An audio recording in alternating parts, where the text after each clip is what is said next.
दत्त सरस्वती अनुदान कोषका संस्थापक स्थापनात्मक आदरणीय दाई श्री विष्णुदत्त दाईलाई आफ्नो मन्तव्य राखिदिनुको लागि आवेदन गर्दछु।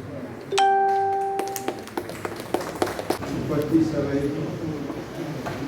बौद्धिक तथा विद्वान वर्गका व्यक्तिहरू, अध्यक्षज्यू, प्रमुख अतिथि माननीय कुलपति गंगा प्रसाद त्रिवेदीज्यू, विष्णुदत्त सरस्वती एन्ड प्राज्ञिक पुरस्कारबाट पुरस्कृत हुने संस्थादय विद्यालय मङ्गवा तथा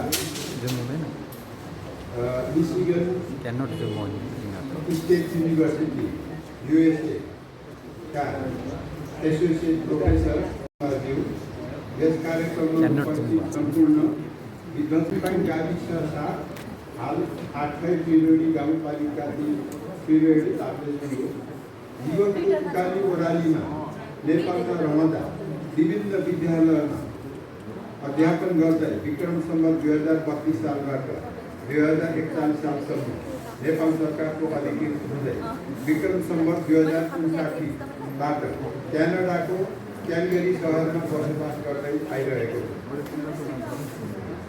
हरेक देशका नागरिकको आफ्नो मातृभूमिप्रति बिछट्टै माया मोह र स्नेह हुन्छ। आफ्नो रोजीरोटी र जीवनयापन तथा अध्ययनका लागि नेपालीहरू पनि विभिन्न रूपमा रहेका छन्। जहाँ रहे पनि बसे तापनि आफ्नो जन्मधरोप्रति प्रेमले ओतप्रोत भई नेपाल माताको स्नेहमा आफ्नो परिश्रमको केही अंश मातृभूमिमा केही न केही लगानी गरेका छन्।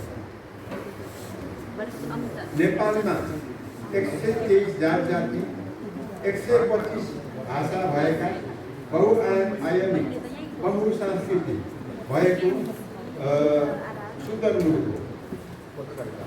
हरेक जात जातिको मूर्त अमूर्त सम्पदा इतिहास भाषा संस्कार संस्कृति लिपि नेपालको अमूल्य निधि सम्पत्ति हो जसले सिङ्गो नेपालको इतिहास भाषा लिपि तथा संस्कृति लेखनमा सहयोग पुगी नेपालको इतिहास लेखनमा मद्दत हुँदछ।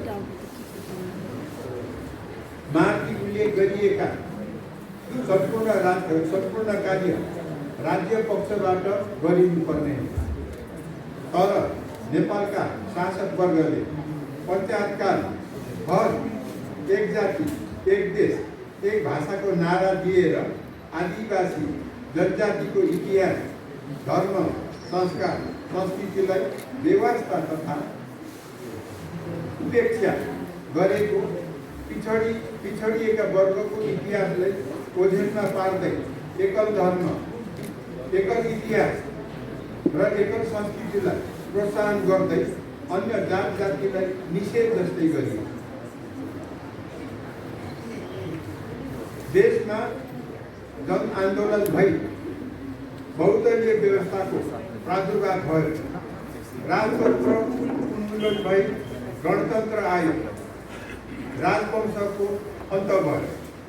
नेपालको संविधान 2072 को प्रस्तावनामा नेपाल बहुजातीय बहुभाषिक बहुधार्मिक बहुसांस्कृतिक जातीय क्षेत्रीय भाषिक धार्मिक लैंगिक र सबै प्रकारका जातीय छुवाछुतको अन्त्य गरिने उल्लेख भए तापनि कागजी रूपमा मात्रै सीमित भई शासक वर्गको रवैया पञ्चायतकालभन्दा फरक रहेन।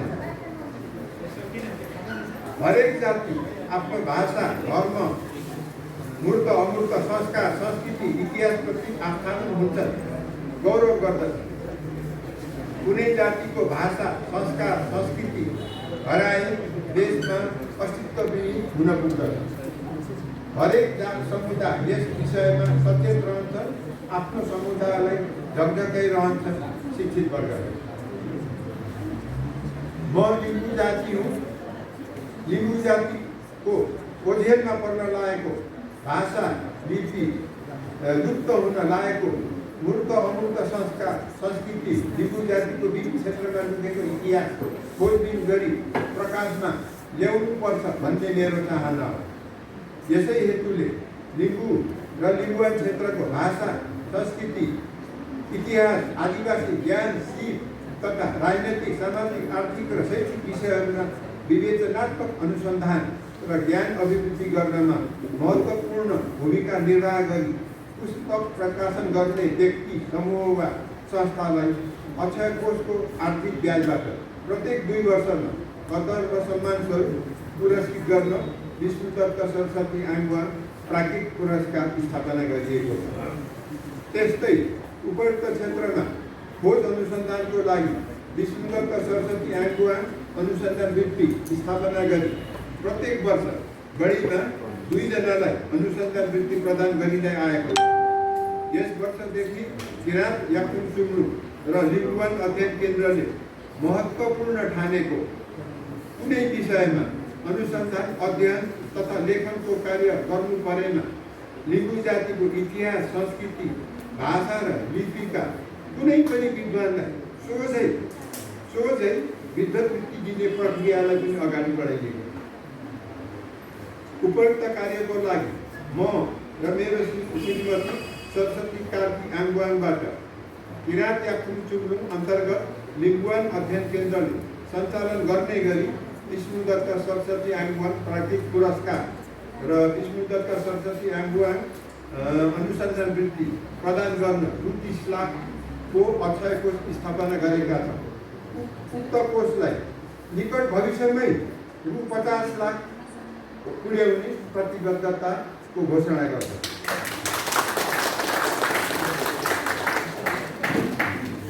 आज पुरस्कृत हुने विद्वान द्वयलाई अर्थात् आज पुरस्कृत हुने विद्वान दुवैजनालाई सम्मान गर्न पाउँदा हामी आफै नै सम्मानित भएको महसुस गरेका छौँ। साथै हालसम्म अनुसन्धान वृत्ति पाइ प्राप्त भएको प्रतिवेदनले कोषको मूल उद्देश्य केही हदसम्म पूर्ति भएको महसुस भएको छ। निजहरूको योगदानलाई कदर गर्दै आगामी दिनमा उहाँहरूको उत्तरोत्तर प्रगतिको हार्दिक शुभकामना व्यक्त गर्न चाहन्छु।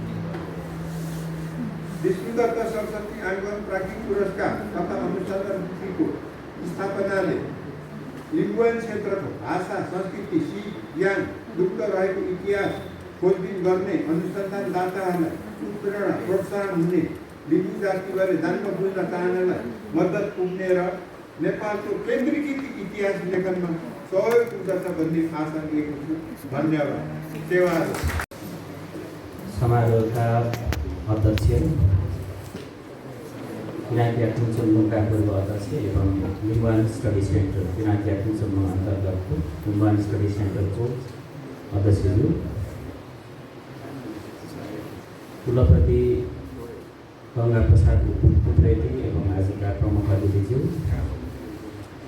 विशिष्ट अतिथिज्यू अथवा किराँत याक्थुङ चुम्लुङ लिम्बुवान स्टडी सेन्टरलाई आफ्नो काम अगाडि बढाउन साथ सहयोग गर्नको लागि महत्त्वपूर्ण आर्थिक कोष अहिलेसम्म 30 लाख स्थापित गरिसक्नुभएका आदरणीय आङ्गवाङ दाङका, त्यस्तै गरेर आज यस समारोहमा पुरस्कृत हुनुहुने आदरणीय डाक्टर मारवन भवान साथै विजय लम्बुमा मित्र उहाँको बुवा आदाङबा, मलाई विशेष मन्तव्य त भन्नुभयो आदाङबाले, विशेष नहोला केही कुराहरू राख्नेछु। मैले किराँत याक्थुङ चुम्लुङमा मलाई लाग्छ त्यो बेला सदस्यदेखि सायद सचिवमा काम गर्दै गर्दाखेरि केन्द्रीय सचिवमा काम गर्दा किराँत याक्थुङ चुम्लुङ अन्तर्गत विशेष गरेर बौद्धिक विद्वत एवं अध्ययन अनुसन्धानको क्षेत्रमा काम गर्नको लागि एउटा विषयगत समिति चाहिन्छ भन्ने अवधारणा समितिमा उठ्यो र त्यो उठेको विषयलाई विशेषतः कन्सेप्चुअली वर्तमान किराँत याक्थुङ चुम्लुङ लिम्बुवान स्टडी सेन्टर अथवा लिम्बुवान अध्ययन केन्द्रका अध्यक्षज्यूले नै यसको कन्सेप्ट मेकिङ गर्नुभएको भन्ने मलाई लाग्छ। त्यो मानेमा उहाँलाई यो महत्त्वपूर्ण श्रेय उहाँकोमा जान्छ। र हामी समिति केन्द्रीय समितिमा छलफल गर्दाखेरि यसको आकार आकृतिहरू कसरी अगाडि लाने भन्ने विषयमा यसको फर्स्ट ड्राफ्ट नियमावली ड्राफ्ट गर्दा मैले केही भूमिका निर्वाह गरेको थिएँ। र यो लिम्बुवान स्टडी सेन्टरलाई लिम्बुवान के अरे सक्ने मुरुङ भनेर याकुङपानमा राख्दाखेरि यसमा के हुन्छ भन्ने विषयहरू पहिलोचोटि टर्महरू हामीले छलफल गरेको लेखेको मलाई याद छ। त्यस पछाडि यसले एउटा गति लिँदाखेरि आजको दिनसम्म आइपुग्यो। निश्चय नै एउटा अध्ययन अनुसन्धानको लागि यसले महत्त्वपूर्ण योगदान दिन्छ र गर्छ भन्ने मलाई लागेको छ। विषयगत समिति भनेको चाहिँ किराँती याक्थुङ चुम्लुङ आम लिम्बूहरूको आम याक्थुङबाहरूको साझा संस्था हो।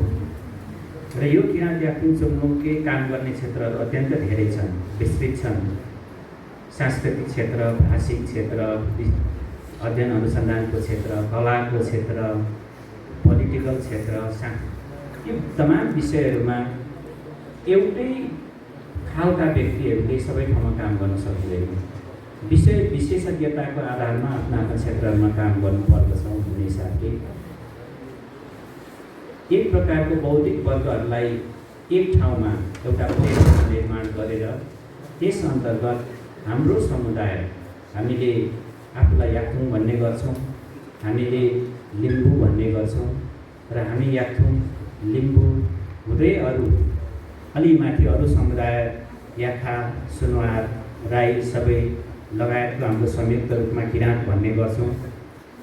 र त्यो समुदायभित्र हामीले काम गर्दै जाँदाखेरि चाहिँ हाम्रो एउटा अध्ययन अनुसन्धानसँग सम्बन्धित विषयमा काम गर्नको लागि लिम्बुवान अध्ययन केन्द्र स्थापना भएको हो र त्यस क्षेत्रमा अहिले चाहिँ काम भइराखेको छ।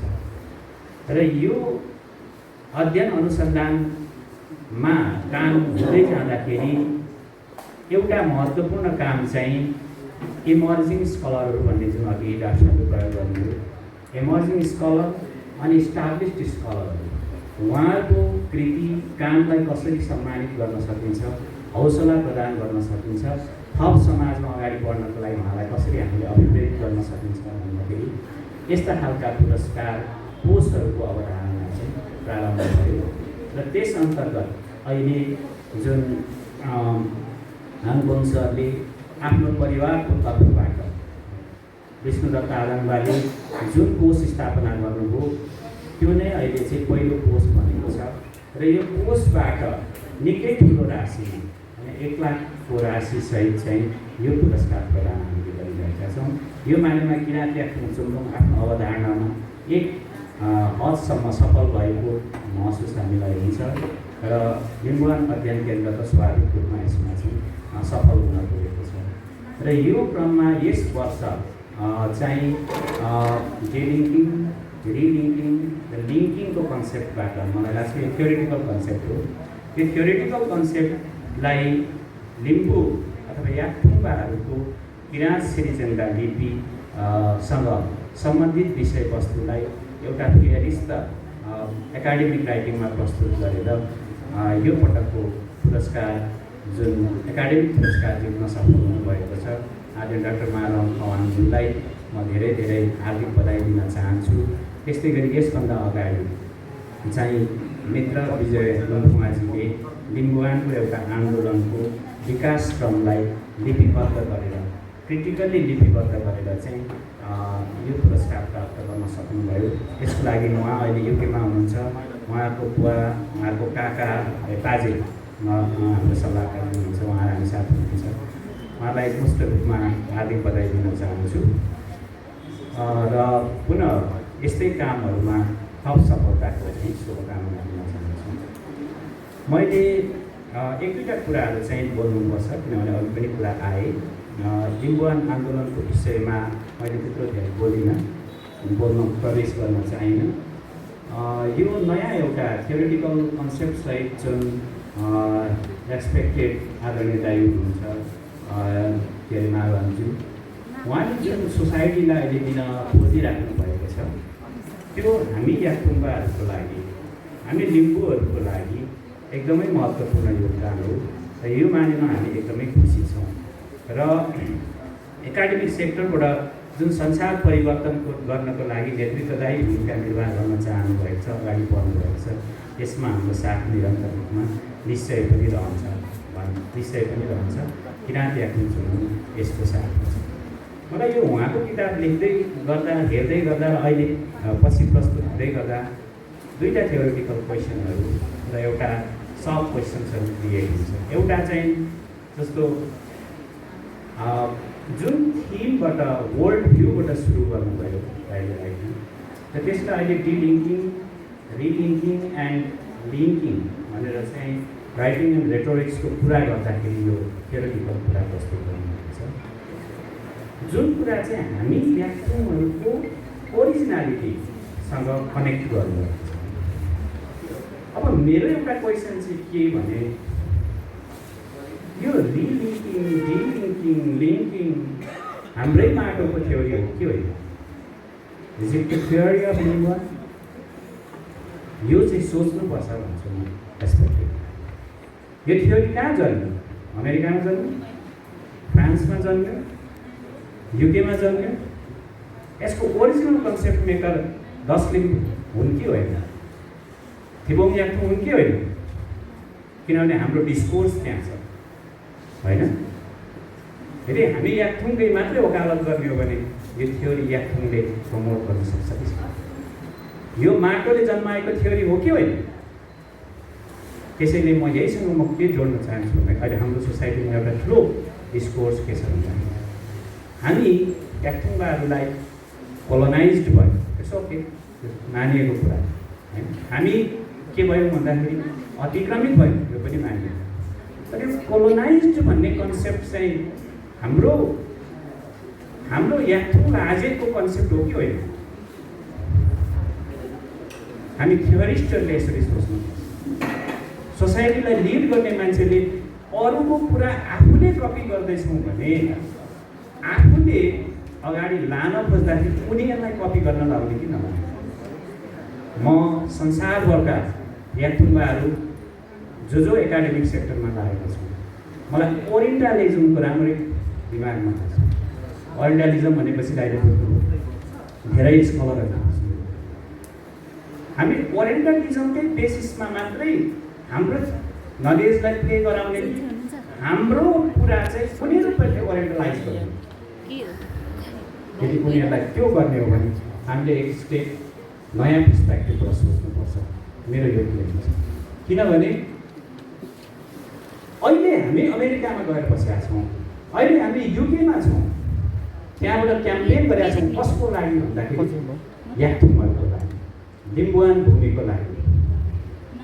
तर एउटा अमेरिकन आएर, एउटा क्रिस्चियन आएर, एउटा फ्रान्सको मान्छे आएर यहाँ हामीलाई कसरी ओरिएन्ट गर्छन्? हामीलाई शासन गर्नको लागि ओरिएन्ट गर्छ। हामी अमेरिकनहरूलाई शासन गर्नको लागि हामी ओरिएन्ट हुने कि नहुने हो? यो थट कहिले विचार गर्ने? माइल्स अफ हिँड्नको लागि एक स्टेपबाटै सुरु गर्नुपर्छ। हाम्रा स्कलरहरूले अब संसारलाई कब्जा गर्ने गरी त्यस्तो पोलिटिकल थटबाट सोचौँ न कि हामीले हाम्रो याक्थुङबाहरूलाई मात्रै सबै कुरा केन्द्रित गरेर हामीमै मात्रै हाम्रो दिमागलाई केन्द्रित गऱ्यौँ भने हामी संसारभरि त्यो लेभलमा हामीले जुन तरिकाले सोचेका छौँ त्यो हिसाबले स्थापित हुन सक्दैनौँ। एउटा गाउँ क्षेत्रीको कुरा गऱ्यौँ भने लिम्बू गाउँको बिचमा आएर बस्छ, सबैभन्दा धनी भएर निस्किन्छ र सबै लिम्बूहरूलाई गभर्न गर्ने क्यापासिटी राख्छ। तर हामी उनीहरूको बिचमा गएर उनीहरूलाई गभर्न गर्ने कि उनीहरूको कुरा सिकेर फेरि हामीमा आएर हामीले आफूले आफूलाई गभर्न गर्ने? यस पोलिटिकल थट। त्यसैले मेरो कुरा चाहिँ के भन्दाखेरि किराँत याक्थुङ चुम्लुङको विषयमा धेरै क्रिटिकल होइन थटहरू उठिरहेको छ। मलाई एउटा गजब चाहिँ के लागेको छ भन्दाखेरि किराँत याक्थुङ चुम्लुङ भन्ने नाम पनि अब चाहिँ एउटा थेसिस बनेछ। यसलाई मार्क्सिस्ट पर्सपेक्टिभबाट कुरा गर्ने, मार्क्सले आफ्नो थ्योरी कहाँबाट जेनेरेट गर्यो भन्दाखेरि चाहिँ द्वन्द्वात्मक भौतिकवादबाट सुरु गर्यो हैन। त्यो द्वन्द्वात्मक भौतिकवाद उनले कहाँबाट त्यसको थेसिस कहाँबाट लिए भन्दाखेरि चाहिँ आध्यात्मिक भौतिकवादबाट लिए। त्यस्तै किराँत याक्थुङ चुम्लुङ भन्ने एउटा थेसिस भयो। यही थेसिसलाई क्रिटिसाइज गर्दाखेरि यो किताब बन्यो। मेरो यो किराँत याक्थुङ चुम्लुङको थेसिसमा एन्टी थेसिस हो यो। मेरो चाहिँ यो धारणा छ। यो एन्टी थेसिस महत्त्वपूर्ण भयो। अब त्यसैले यो एन्टी थेसिस सिन्थेसिसको रूपमा इस्टाब्लिस हुन्छ कि हुँदैन त्यो समाजले देखाउनेछ। सैद्धान्तिक कुरा हो, किनभने हामी थ्योरिटिकल प्लेटफर्ममा यहाँनिर छौँ, त्यही कुरा गर्दैछौँ। तसर्थ मेरो यो यतिसम्मको कुरा किन गर्नु पर्यो भन्दाखेरि हामीमा डाक्टर साहबले अघि कुरा गर्नुहुँदाखेरि होल टर्म याक्थुङ भनेर प्रयोग गर्नुहुन्छ। मलाई राम्ररी थाहा छ, हामी पनि याक्थुङ नै प्रयोग गर्छौँ। हामी याक्थुङ सँगसँगै नेपालको पोलिटिकल प्लेटफर्ममा हामी चाहिँ किराँत याक्थुङ चुम्लुङ पर्यो। त्यो कारण हामी किराँत याक्थुङ चुम्लुङ पनि भन्छौँ। स्कलरहरू इन्डिपेन्डेन्ट हुन्छ, हामीलाई कुनै ब्यारियर हुँदैन, पोलिटिकल ब्यारियर नहुँदैन होइन। नेसन बन्नको लागि पनि पोलिटिकल ब्यारियर बिनाको नेसन पनि हुन्छ, तर विथ पोलिटिक्स हो भने स्टेट हुन्छ। त्यसैले हामी स्टेटभित्रको स्ट्रक्चर हो नेपालमा किराँत याक्थुङ चुम्लुङ। त्यसैले with political demarcation Kirat Yakthung Chumlung भन्नुपर्ने, तर बियोन्ड दि पोलिटिकल डिमार्केसन हामी चाहिँ किराँत नभन्न पनि सक्छौँ। पछिका कुरा सोसाइटीले डिफाइन गर्ने कुरा। त्यसैले म यी कुराहरूलाई फेरि पनि हामी एक ठाउँमा आएर एउटै ठाउँमा बहस गर्दाखेरि पब्लिक रूपमा गर्नुपर्छ भनेर म पनि रेडी छु। त्यसैले म फेसबुकमा चाहिँ लेख्दिनँ, फेसबुकमा एक्टिभिटिज लेख्छु, तर म फेसबुकमा चाहिँ बाँच्दिनँ। र सबैलाई म आग्रह पनि हामी त्यहाँ बाँचेर हाम्रो डिबेट हुँदैन। त्यो चाहिँ छतासु याक्थुङ मार्गमा चेखे चेखे ध्यानमा लेख्ने भन्ने जस्तो चेखे चेखे ध्यानमा लेख्ने टाइपमा हाम्रो डिस्कोर्स नगरौँ भन्नेमा चाहिँ विज्ञहरू सबैसँग हाम्रो विज्ञता प्रस्तुत गर्ने ठाउँ हुन्छ, प्लेटफर्म हुन्छ, त्यहाँनिर बहस गरौँ, एकाडेमिक राइटिङमा गरौँ होइन, अनि पब्लिक फोरमहरूमा गरौँ। तर फेरि पनि हाम्रो चेखे चेखे ध्यानमा लेखे भन्ने ठाउँमा चाहिँ नजाउँ भन्ने फिल्म अनुरोध पनि छ सबैसँग। म चाहिँ त्यो गर्न पनि चाहन्छु। र यति भन्दै अब फेरि पनि हामी के अरे डिस्कोर्सको लागि रुटमा कुरा गर्ने, परिवर्तन गर्ने यसमा एकदमै ओपन छु। मलाई आजले रेस्पेक्टेड आयो भने हामी कुरा गरिरहन्छौँ।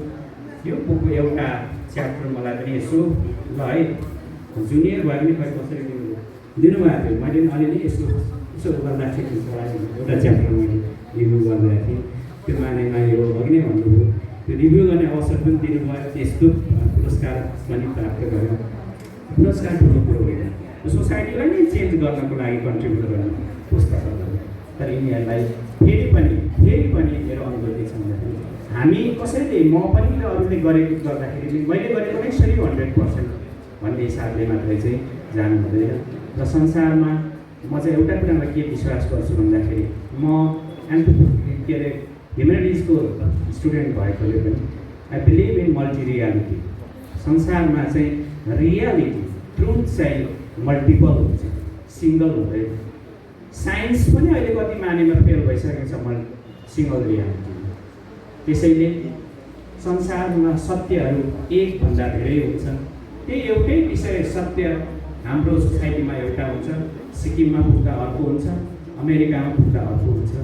सो म सबैलाई के अनुरोध गर्न चाहन्छु हाम्रो डिबेटरलाई मल्टी रियालिटी छ भन्ने कुरालाई सेन्टरमा राख्यौँ भने अलि नजिक आउँछौँ कि हामी मनहरू मिलाउन, कुराहरू मिलाउन भन्ने कुरालाई अनुरोध गर्दै फेरि पनि धेरै धेरै बधाई दिँदै यहाँहरूलाई सबै के अरे आगामी कार्यको शुभकामना दिँदै सिद्ध्याएँ।